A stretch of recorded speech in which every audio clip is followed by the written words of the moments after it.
হাত ধরুন all India অ্যাস্ট্রোপামিস তন্ত্র রিসার্চ সেন্টারের জ্যোতিষ শিক্ষক সনাতন ও আধুনিক জ্যোতিষবিদ শ্রী সুব্রত চক্রবর্তী। জ্যোতিষে আস্থা, প্রয়োজনে প্রতিকার, জীবন হবে স্বর্ণালঙ্কার। নমস্কার, চ্যানেল ভিশনের সমস্ত দর্শক বন্ধুদেরকে শুভেচ্ছা, অভিনন্দন এবং অনেক অনেক ভালোবাসা। কল্পতরু অনুষ্ঠানে আজকে আমরা হাজির হয়েছি। কল্পতরু অনুষ্ঠান আপনারা সকলেই নিয়মিতভাবেই চোখ রাখেন কল্পতরু অনুষ্ঠানের দিকে, কারণ এই কল্পতরু অনুষ্ঠান একেবারেই আপনাদের নিজেদের অনুষ্ঠান। আর কল্পতরু অনুষ্ঠান সম্পূর্ণ একটি আলোচনা ভিত্তিক অনুষ্ঠান। এখানেই প্রচুর সংখ্যক মানুষ সারা সপ্তাহ ধরে যে ফোন করেন, যোগাযোগ করেন ব্যক্তিগতভাবে, এবং সেইখান থেকেই দাঁড়িয়ে থেকে সবথেকে বেশি সংখ্যায় যারা জানতে চান যে বিষয়টির ওপর, সেটিকে গুরুত্ব দিয়ে কিন্তু কল্পতরু অনুষ্ঠানটিকে সাজিয়ে তোলা হয়। আর এই কল্পতরু অনুষ্ঠান মানে যিনি থাকেন আপনাদের মাঝে এবং আপনাদের আগামী দিনগুলোকে একটু সুন্দর করে সাজিয়ে দেওয়ার কথা যিনি বলেন, তিনি শ্রী সুব্রত চক্রবর্তী। আমরা সকলেই জানি MA BA জ্যোতিষবিদ্যা বাচস্পতি, জ্যোতিষবিদ্যা বারিধি, এগুলো তো আমাদের সকলেরই জানা। এছাড়াও HBT থেকে তিনি জ্যোতিষ মহাগৌরব সম্মানে সম্মানিত। আমরা এত অব্দি সবটাই জানতাম। এবার আপনাদের জন্য একটি দারুণ খবর রয়েছে, কারণ আমরা মনে করি আপনারা প্রত্যেকে আমাদের কল্পতরু পরিবারের বড্ড কাছের মানুষ এবং আমাদের পরিবারের বড় প্রিয় মানুষ। তাই আপনাদের সাথে এটা শেয়ার করতে পারলে সব থেকে বেশি খুশি হব। ইতিমধ্যেই আমাদের অল ইন্ডিয়া অ্যাস্ট্রোলজিক্যাল কাউন্সিল থেকে 2024-এ জাতীয় স্তরে পুরস্কার তিনি পেতে চলেছেন, এবং সেটি হলো ইন্ডিয়ান টপ 10। এটি কিন্তু আমাদের কাছে যতটা আনন্দের, গর্বের, তার থেকে বেশি বোধহয় আপনাদের কাছে আনন্দের। তার কারণ হচ্ছে সুব্রত চক্রবর্তী আপনাদের যে বড্ড কাছের মানুষ, প্রাণের মানুষ, যার হাত ধরে, যার সহচর্যে কিন্তু আপনারা একটু একটু করে নতুন নতুন করে এগিয়ে যাওয়ার কথা ভাবছেন। আর প্রথমেই বলেছিলাম যে কল্পতরু অনুষ্ঠান মানে আলোচনা ভিত্তিক অনুষ্ঠান। সারা সপ্তাহ ধরে ফোন কলস আসে এবং তার বিচার গুরুত্ব দিয়ে সে বিষয়কে সাজানো হয়। আজকে যারা যারা যে বিষয়ে জানতে চেয়েছেন, বিষয়টির কথা তো বলবো, তবে যারা বললেন সে বিষয়ের কথা, তাদের কথা আগে বলি। বেহালা থেকে সঞ্চয়িতা মণ্ডল, কাঁথি থেকে বিপুল সাহু, শাশ্বত চট্টোপাধ্যায় জানিয়েছেন বর্ধমান থেকে, পাপিয়া দেবনাথ কলকাতা থেকে, বিধান দত্ত কোচবিহার থেকে এবং পৌলমী ঘোষ বর্ধমান থেকে। বিষয়টি হলো এই মুহূর্তে দাঁড়িয়ে থেকে খুব খুব তাৎপর্যপূর্ণ একটি বিষয়। আয় এবং ব্যয়ের সামঞ্জস্য রাখা যাচ্ছে না। অনেকেই বলছেন বাজার কি একটু বেশি চড়া, তাতে কি অসুবিধা হচ্ছে? আবার কোনো কোনো মানুষ আয় তো হচ্ছে, কিন্তু কিছুতেই যেন সঞ্চয় করে উঠতে পারছি না। কোথায় হারিয়ে যাচ্ছে, কোথায় চলে যাচ্ছে। অনেক চেষ্টা করেও কিন্তু বারবার সেই কুল বা কিনারা আমরা করে উঠতে পারছি না যে ঠিক কিভাবে জীবনটাকে সাজালে বা কিভাবে আয় ব্যয়ের একটা হিসেব মতো করে চলতে পারলে বোধ হয় ভবিষ্যতের কথা, ভবিষ্যতের জন্য একটু সঞ্চয় করে উঠতে পারি। না, এই দোষটি সম্পূর্ণ যে আপনার শুধু একার তা তো নয়। দিকে দিকে তাকালে আমরা এটা দেখতে পাই ঠিকই। এরও কতগুলো বিষয় রয়েছে যেগুলো নিয়ে আজকে আলোচিত হবে, এবং আমরা জানি যে এই বিষয়টি নিয়ে আপনারা সকলে ভীষণভাবে চিন্তা করেন। চলুন আর সময় নষ্ট না করে সোজাসুজি চলে যাই শ্রী সুব্রত চক্রবর্তীর কাছে। আমাদের কল্পতরু অনুষ্ঠানে তিনিও হাজির আজ। নমস্কার, চ্যানেল ভিশনের সমস্ত দর্শক বন্ধুকে নমস্কার জানাচ্ছি। অনুষ্ঠান শুরুর প্রথমেই আমার পিতামাতাকে প্রণাম জানাই মা তারার চরণে, প্রণাম জানাই সমস্ত বয়োজ্যেষ্ঠ মানুষদের প্রতি যারা আমার অনুষ্ঠান নিয়মিত দেখে চলেছেন চ্যানেল ভিশনে প্রত্যেক রবিবার দিন দুপুর 2:45। এছাড়া অন্য আরেকটি মিডিয়াতে আমাকে লাইভ পেয়ে যান প্রত্যেক সোমবার দিন দুপুর 2:45 এবং প্রত্যেক বৃহস্পতিবার দিন দুপুর 2:30। এই যে সুন্দর অনুষ্ঠানটা আপনার বাড়িতে বসে বা টিভিতে বা মোবাইলে দেখছেন, ঠিক আমার ক্যামেরার পেছনেই অনেক টেকনিশিয়ান দাদা ভাইরা রয়েছেন, খুব কষ্ট করে আপনাদের কিন্তু অনুষ্ঠানগুলো পৌঁছে দিচ্ছেন আপনাদের টিভিতে, বাড়িতে অথবা মোবাইলে। সেই সমস্ত চ্যানেল ভিশনের টেকনিশিয়ান দাদা ভাইদেরকে শুভেচ্ছা ভালোবাসা জানাই, চ্যানেল ভিশনের কর্তৃপক্ষের শুভেচ্ছা ভালোবাসা জানাই, এবং আমার সঙ্গে সঞ্চালনায় যিনি প্রথমেই ছিলেন তিনি হচ্ছেন আবির সেনগুপ্ত। আবির দাদাকে অনেক শুভেচ্ছা এবং ভালোবাসা জানাই। দর্শক বন্ধু, আপনারা প্রত্যেকেই জানেন যে আমার অনুষ্ঠান মানেই কিন্তু নতুন বিষয় এবং নতুন আলোচনা। তো অনুষ্ঠানের শুরু প্রথমেই আবিরদা বলে দিয়েছে যে আজকের আমাদের অনুষ্ঠানের বিষয় কি, এবং যারা শুনতে চেয়েছেন অনুষ্ঠানটা, অর্থাৎ এদের মধ্যে যারা 4-5 জন নাম ঘোষণা করেছে, অনেকেই পাঠিয়েছেন, তার মধ্যে থেকে আমি বেছে 4-5 জনের নাম ঘোষণা করলাম, কারণ তারা হচ্ছে আমাকে জন্মছক গুলো কিন্তু পাঠিয়েছে। আমি তাদের কাছে একটা রিকোয়েস্ট রাখবো সবাইকে, আপনারা অনেকেই অনুষ্ঠান শুনতে চাইছেন কিন্তু পার্টিকুলার একটা বিষয়কে বলে দিচ্ছেন। আমি তাদের কাছে একটা অনুরোধ রাখবো যে দেখুন, আপনি বিষয়টা জানতে চাইছেন, আপনার অনুষ্ঠান দেখছেন, খুব ভালো লাগছে, কিন্তু আপনি যে বিষয়টাকে জানতে চাইছেন, আপনার যদি কোনো পার্টিকুলার সমস্যা থাকে, সেই ব্যক্তির নিজস্ব date of birth, time, place of birth যদি আপনি দিয়ে দেন, তাহলে কি হবে, আমি সেটাকে দেখে নিয়ে আমি আইডেন্টিফাই করতে পারবো হ্যাঁ এই প্রবলেমটা কেন হচ্ছে, তবেই কিন্তু মিডিয়াতে আলোচনা করতে পারবো। তো অসংখ্য ধন্যবাদ জানাই আপনারা যেমন অনুষ্ঠানগুলোকে দেখছেন এবং এতটা ভালোবাসা দিচ্ছেন, তো অসংখ্য ধন্যবাদ প্রত্যেককে। তো আজকের বিষয়টা যারা শুনতে চেয়েছিলেন তাদের অনেকেই বলছেন যে দাদা আমার অনেকের স্বামীর ক্ষেত্রে বলছেন, বা অনেকে বলছেন, অনেক মেয়েরাও রয়েছে যারা হয়তো নিজস্ব রোজগার করেন, কর্মজগতে ভালো প্রতিষ্ঠা পেয়েছেন, অনেকেই বলছেন আমি রোজগার করছি, অর্থনৈতিক জায়গায় আমি রোজগার খারাপ করি না, কিন্তু আমি সঞ্চয় করতে পারছি না, অর্থাৎ আমার প্রচুর পরিমাণে ব্যয় হয়ে যাচ্ছে। অর্থাৎ এই যে আয় এবং ব্যয় আর মাঝখানে হচ্ছে সঞ্চয়। তো আমাদের প্রত্যেকের মানুষের ক্ষেত্রে কিন্তু আমরা রোজগার করছি বা রোজগারের তাগিদে আমরা রয়েছি, কিন্তু আমাদের কোথাও ব্যয় তো হবে, ব্যয় প্রত্যেকটা মানুষের ক্ষেত্রেই করতে হয়, কারণ রোজগার হচ্ছে মানে ব্যয় থাকবে আপনার ক্ষেত্রে, ব্যয় নেই এরকম মানুষের থাকে না। কিন্তু সেটা যদি অত্যাধিক পরিমাণে ব্যয় হয়ে যায় এবং সেই ব্যয়টা হওয়ার ফলে আপনার সঞ্চয়ে বাধা পড়ছে, এই প্রবলেমটা কিন্তু অনেকের ক্ষেত্রেই থাকে। আবার অনেকের ক্ষেত্রে দেখতে পাওয়া যায় হয়তো খুব ভালো একটা সময় রোজগার ছিল, কিন্তু এখন আপনি হয়তো বিজনেস করছেন বা যাই করছেন, আপনার রোজগারটাই সঠিক মতো নেই। অর্থাৎ আপনার আয় ব্যয় এবং সঞ্চয়ের এই যে পদ্ধতিটা, সেখানে কি এমন সংযুক্তকরণ থাকে, বা আমাদের জ্যোতিষ শাস্ত্র অনুযায়ী আমাদের কি কি সংযুক্তকরণ থাকলে ভালো আয় হতে পারে, বা আমি ভালো রোজগার করছি, আমি সেখানে প্রচুর পরিমাণে ব্যয় করে ফেলছি, আমি সঞ্চয় রাখতে পারছি না, সেটাকে নিয়ে কিন্তু আজকের অনুষ্ঠানটা করা। তো প্রথমেই আমি চলে আসি যাদের ক্ষেত্রে দেখবেন আপনি কর্মজীবনে প্রতিষ্ঠা পাচ্ছেন। কর্মজীবনে আমি আলোচনা করেছি যে কর্মজীবনে আপনার সমস্যা রয়েছে বা কর্মজীবনে আপনি ভালো কোনো কিছু করতে চাইছেন, তাহলে সেক্ষেত্রে কর্মজীবনটাতে আপনি যখন উন্নতি সাধন করতে চাইছেন, তাহলে কর্মজীবনে আপনার কিন্তু প্রতিষ্ঠাও পেতে হবে। সেটা নিয়ে আমরা অনেক এপিসোড আলোচনা করেছি যে আপনার কর্মজীবনে কি প্রতিষ্ঠা আসতে পারে।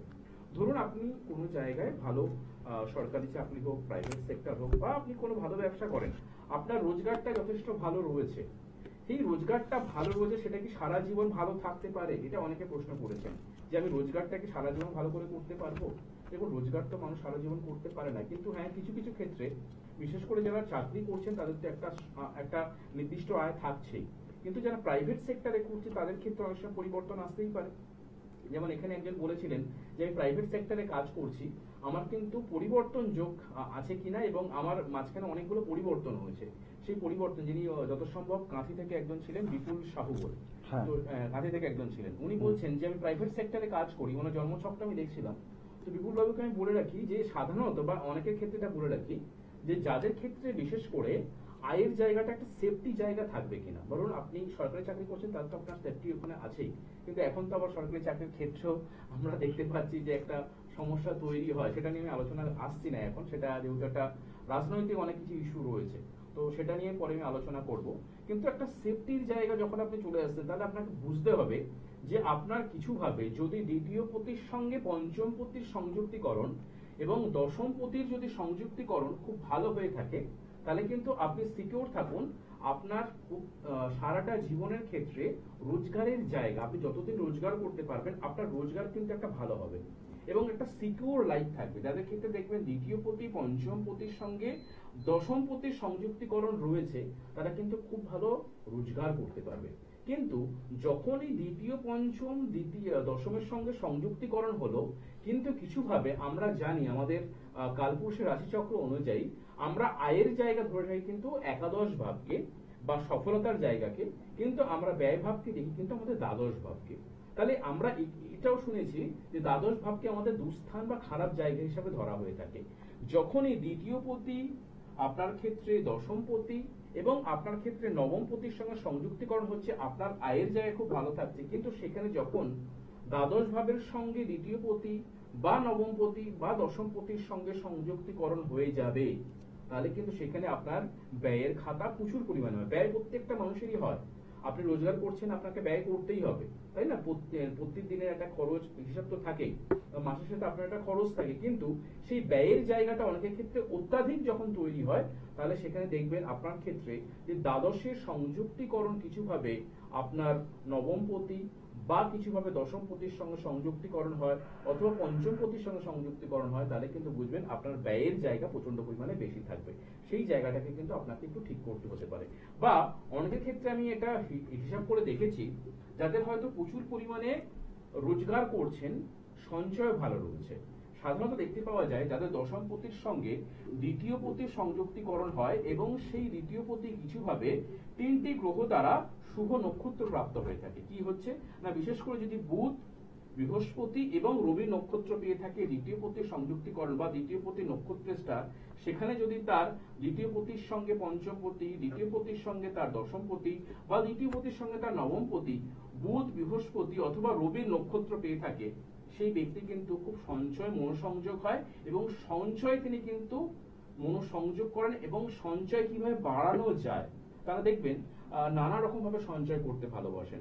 আজকালকার দিনে দেখবেন যারা এখানে অনেকে পাঠিয়েছেন তাদের ক্ষেত্রে আমি একজনকে দেখলাম যে সেখানে পৌলমী ঘোষ বলে একজন ছিলেন ম্যাডাম, বর্ধমান থেকে। তো উনি আমাকে বলেছিলেন যে দাদা আমি ইনভেস্টমেন্টের উপর খুব জোর দিই, ওনার চার্ট যদি আপনি শুনে থাকেন তাহলে আপনার ক্ষেত্রে কিন্তু এই ধরনের ইনভেস্টমেন্ট যেহেতু আপনি করেন সেক্ষেত্রে আমি এটুকু দেখতে পেয়েছি আপনার লগ্নপতি বা দ্বিতীয় পতির সঙ্গে যে সংযুক্তিকরণটা ছিল সেখানে কিন্তু রবির একটা সংযুক্তিকরণ রয়েছে।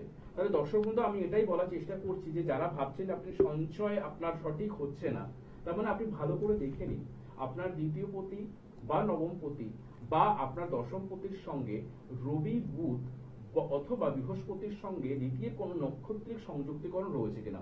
যদি সংযুক্তিকরণ করেন আপনার কিন্তু প্রচন্ড পরিমাণে সঞ্চয় হবে। আবার ঠিক এর উল্টোটা হতে পারে, যদি দ্বিতীয় পতির সঙ্গে নৈসর্গিক অশুভ গ্রহ, এখানে একটা বলে রাখি নৈসর্গিক অশুভ গ্রহ অনেকে রবি বলে থাকেন কিন্তু এখানে রবি কিন্তু শুভ ফলদাতা দ্বিতীয় পতির সঙ্গে। আবার নৈসর্গিক অশুভ গ্রহ হিসাবে যদি দেখতে পাওয়া যায় কিছুভাবে শুক্রের সংযোগ হলো অথবা কিছুভাবে দেখা যাচ্ছে রাহু কেতুর সংযোগ হলো, তাহলে কিন্তু আপনার ক্ষেত্রে সঞ্চয় প্রচুর পরিমাণে বাধা থাকবে। কিন্তু এখানে আরেকটা ইকুয়ালি বিষয় বলার আছে, যাদের ক্ষেত্রে দ্বিতীয় পতির সঙ্গে নবম পতি বা দশম পতির সংযুক্তিকরণ হলো সেখানে শনি যদি খুব ভালোভাবে অবস্থান করে বা দ্বিতীয় পতির সঙ্গে শনি সংযুক্তিকরণ হয়, এটাও কিন্তু একটা আর্থিক সফলতার ডেভেলপমেন্ট ঘটায়। কিন্তু এই শনি কিন্তু অনেক ক্ষেত্রে ব্যয়ের ভাবও তৈরি করে। যদি আপনার ক্ষেত্রে 7.5 চলে, যদি আপনার ক্ষেত্রে শনি 6, 8, 12 কম্বিনেশনে থাকে অথবা শনির মহাদশা থাকে, অর্থাৎ আপনার 7.5 যাচ্ছে, শনি ঢাইয়া যাচ্ছে অথবা শনি মহাদশা যাচ্ছে, তাহলে শনি যদি আপনার ক্ষেত্রে অশুভ অবস্থানে থাকে তাহলে কিন্তু আপনি সেই সময় ক্ষেত্রে সঞ্চয় খুব একটা ভালো জায়গা পাবেন না। অথবা এমনও হতে পারে আপনার ওই সময় ক্ষেত্রে বিশেষ করে 7.5 বা শনির মহাদশা অথবা শনি ঢাইয়া চলছে, আপনার দেখা যাচ্ছে শারীরিক কোনো অসুস্থতা বা কোনো কিছু পরিবারের এমন একটা অঘটন চলে আসলো, আপনার কিন্তু সঞ্চয়কে ভাঙতে হলো। সেই কম্বিনেশনটা কিন্তু অনেকের ক্ষেত্রে দেখতে পাওয়া যায়। তাহলে সঞ্চয় কিন্তু একটা বিশাল বড় বিষয়। সেই সঞ্চয়টা আপনার জীবনে হবে কিনা সেখানে কিন্তু আপনার নক্ষত্র দ্বিতীয় পতির সঙ্গে কম্বিনেশন কিভাবে রয়েছে সেটাকে ভালো করে দেখে নেওয়া দরকার। ফোনে কোনো বন্ধু আসছেন? হ্যাঁ, ফোনে দেখে নিই, তারপর আলোচনায় আসবো। নমস্কার, ফোনে কে আছেন? নমস্কার, আমি দীপাবতী বলছি। স্বপন ঘোষ। স্বপন ঘোষ। স্বপন ঘোষ। স্বপন ঘোষ, বলুন স্বপন বাবু। আমি দাদার কাছে কি পর্যন্ত 8 মাস আগে আমাদের চাকরি দেওয়া। আচ্ছা, এসেছিলেন। আচ্ছা, চাকরিটা আমার কোনো হয়ে গেছে, চাকরি যে ভালো চাকরি, পুলিশের চাকরি পেয়ে। পুলিশে চাকরি হচ্ছে ওনার। আচ্ছা আচ্ছা। কবে দেখিয়েছিলেন? কোন চেম্বারে দেখিয়েছিলেন? শিলিগুড়ি। শিলিগুড়ি চেম্বারে দেখিয়েছিলেন। আচ্ছা, বাহ। তাহলে ওই শিলিগুড়ি রত্ন ভান্ডার, তাই তো? হ্যাঁ, তারা বলেছিল যে হাতে একটু দেরি হবে, চাকরি হয়ে যাবে, চাকরির যোগ ছিল, তখন চাকরি হয়ে গিয়েছে। হ্যাঁ, আপনাকে অসংখ্য ধন্যবাদ জানাই।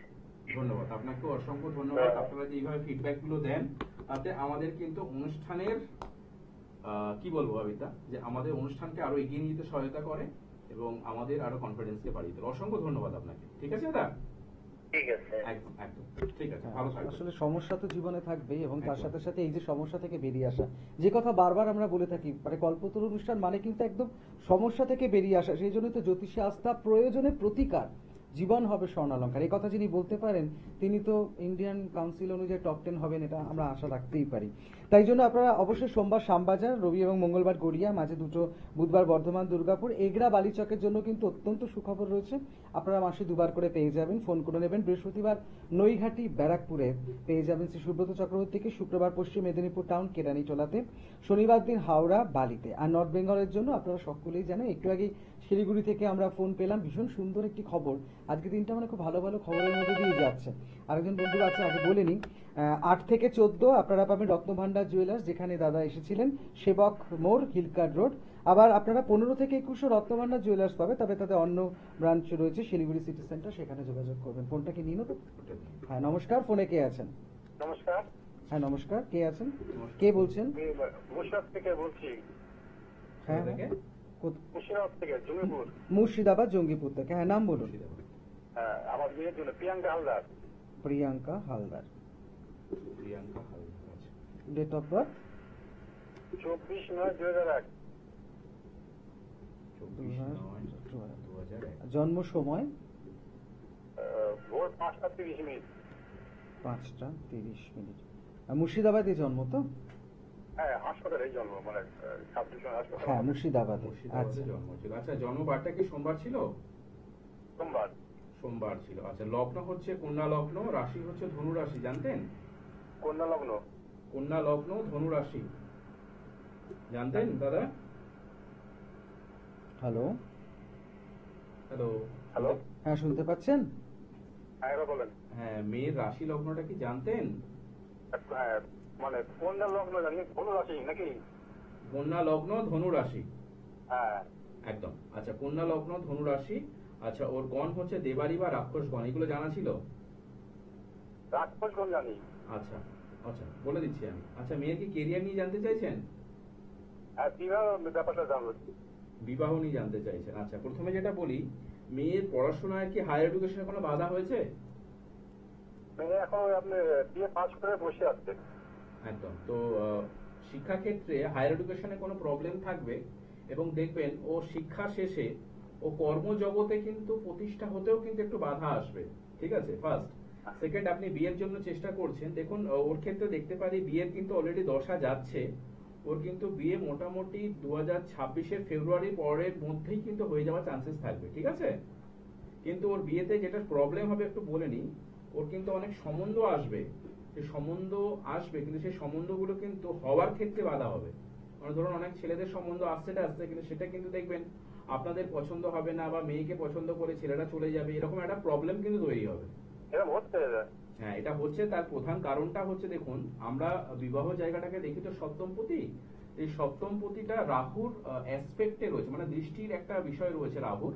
সেকেন্ডলি, যেহেতু বৃহস্পতি রাহু একত্রীকরণ রয়েছে, এটাকে বলা হয় জ্যোতিষের ভাষায় গুরু চণ্ডালী যোগ। তো এই বিষয়টার জন্য একটু প্রবলেম রয়েছে, এবং সাথে কিন্তু মঙ্গলটা একটু ডিস্টার্ব রয়েছে মেয়ে। এই মঙ্গলটা ডিস্টার্ব হওয়ার জন্য কি হতে পারে, মেয়ে কিন্তু শিক্ষিত, ও কিন্তু পড়াশোনায় ভালো, হায়ার এডুকেশন, আর একটু যদি এডুকেশনটা করতো, কর্মজীবনটা নিয়ে ভাবতে পারতো। কিন্তু যেহেতু বিবাহের জায়গাটা আপনি দেখছেন, বারবার দেখবেন এই বিষয়টাই তৈরি হবে যে পাকা দেখা হবে বা কথাবার্তা হবে, সেখান থেকে একটা সমস্যা তৈরি হবে। তো আপনি যদি পারেন মঙ্গলের প্রতিকার, বৃহস্পতি রাহুর প্রতিকার, এবং বিশেষ করে রাহুর প্রতিকারটা অত্যন্ত ইম্পর্টেন্ট যদি করেন, আমার মনে হয় 2026-এর ফেব্রুয়ারি পর কিন্তু মেয়ের বিবাহ হবে। বিয়ের আগে যেটা কাজ করবেন, মেয়ের সপ্তমপদে ডিস্টার্ব, অবশ্যই জটক বিচার করে বিবাহ দেওয়া এবং রক্ত পরীক্ষা করা, এই দুটোকে একটু মাথায় রেখে করাবেন। ঠিক আছে দাদা? কি করবো স্যার? রক্ত পরীক্ষা এবং জটক বিচার করে মেয়েকে বিবাহ দেবেন, আর বৃহস্পতি রাহুর প্রতিকার করাবেন। ঠিক আছে? মানে এটা কোথায় করা যাবে স্যার? বুকিং কোথায় করবো? আপনার সাথে যোগাযোগ করবো? বলে দিচ্ছে আপনাকে বলে দিচ্ছে। ঠিক আছে, ভালো থাকবেন দাদা। আচ্ছা, ঠিক আছে।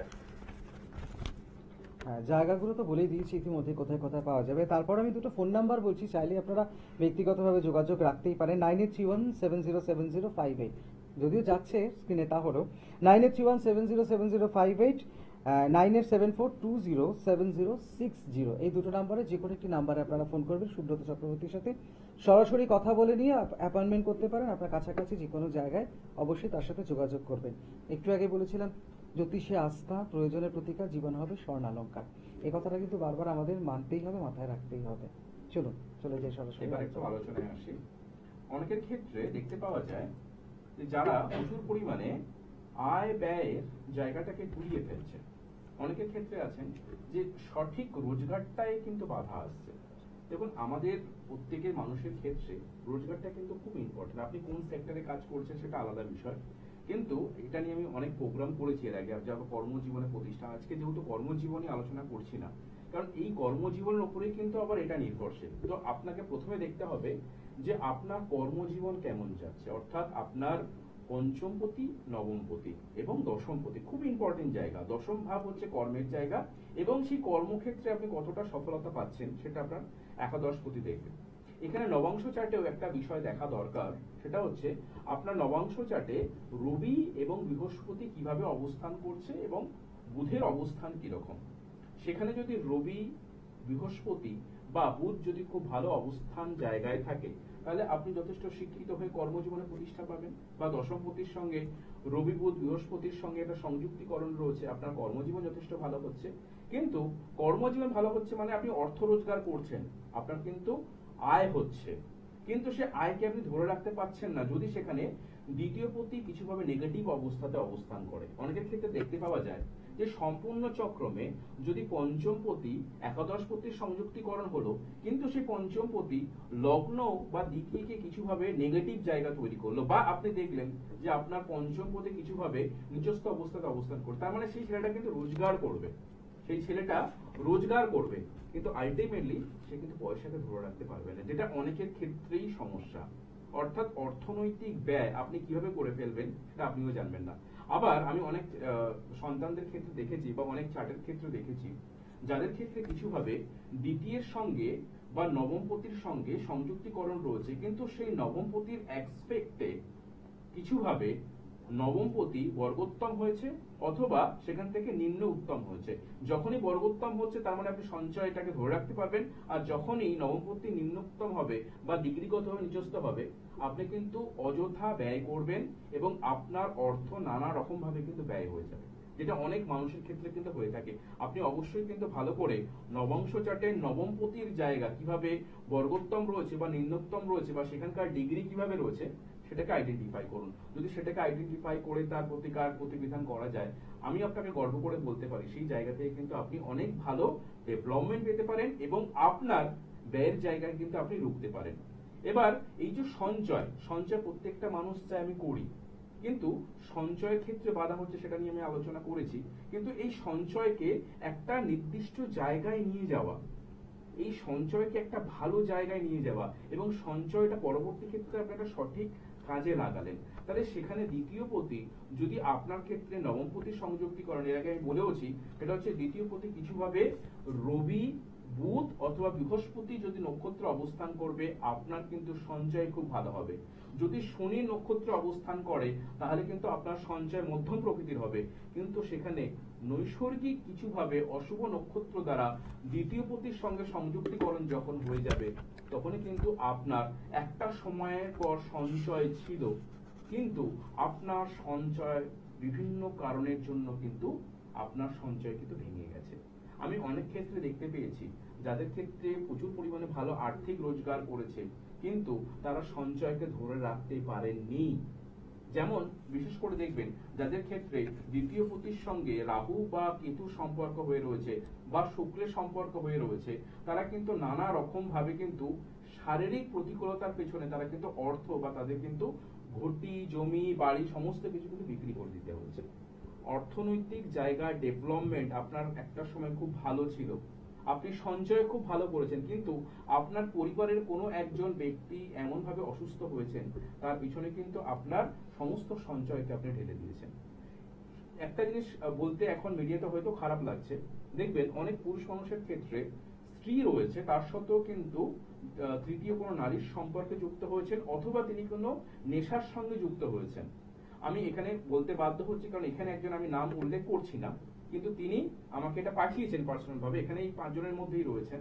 কিন্তু তিনি বলতে চাইছেন যে আমার স্বামী কিছুভাবে কিন্তু এই অর্থ রোজগার প্রচুর পরিমাণে করছেন, কিন্তু তিনি নেশার জগৎ এবং নারী সঙ্গের মাধ্যমে তার সমস্ত সঞ্চয়কে, তিনি তো বাড়িতে যেটা সঞ্চয় করেছিলেন নিজের ভবিষ্যৎ, তার স্ত্রী সন্তান তার পরিবারের জন্য রাখবেন, কিন্তু সেই সঞ্চয় তিনি অন্য জনকে দিয়ে দিচ্ছেন। অর্থাৎ সেখানে কারো ক্ষেত্রে যদি দেখতে পাওয়া যায় এই যে শুক্র কিন্তু খুব ইম্পর্টেন্ট, তার চারিত্রিক বৈশিষ্ট্য কিন্তু নির্ণয় করে। সেই শুক্র যখন কিছুভাবে রাহু দ্বারা পীড়িত হবেন, আপনি ভালো করে একটু মিলিয়ে নেবেন, সেই ছেলে হোক বা মেয়ে হোক তার কিছুভাবে কিন্তু চারিত্রিক স্খলতা আসবে। এটা সবার ক্ষেত্রে হয়তো হয় না, বেশিরভাগ ক্ষেত্রে হয়ে থাকে। কিন্তু এই দ্বিতীয় পতির সঙ্গে যখন শুক্র ইনভলভ হয়ে যাচ্ছে এবং সেখানে যদি রাহু সংযুক্তিকরণ হয়, সেটা কিন্তু খুব ডেঞ্জারাস। সেটা ডেঞ্জারাস কিরকম না, সেখানে কিছুভাবে তিনি যদি পুরুষ হন তার বিপরীত কোনো লিঙ্গের সঙ্গে তিনি সেখানে সম্পর্ক যুক্ত হতে পারেন এবং সেখান থেকে তিনি কিন্তু তার অর্থনৈতিক জায়গাকে তিনি কিন্তু অন্য মানুষকে দিয়ে দেবেন। তাহলে বিভিন্ন ধরনের সমস্যা রয়েছে। তাহলে আপনার আয় এবং ব্যয় এবং সঞ্চয়, সেখানে যদি কোনো কিছু সমস্যা থাকে, তার জ্যোতিষগত বিচার এবং জ্যোতিষগত প্রতিকারের মাধ্যমে আপনি কিন্তু এই জায়গা থেকে ভালো জায়গায় আসতে পারেন। সমস্যা বহু মানুষের রয়েছে, আপনি চাইলে কিন্তু এই জায়গাটাকে সঠিকভাবে করতে পারেন। আজকে যেহেতু সময় একেবারেই নেই, আমাকে ইশারা করছে অনুষ্ঠান শেষ করতে হবে এটা, তো শেষের আগে অবশ্যই সবাইকে জানাই নেক্সট এপিসোডে হয়তো নতুন কোনো বিষয় নিয়ে আপনাদের সামনে উপস্থিত হবে। সবাই ভালো থাকবেন, নমস্কার।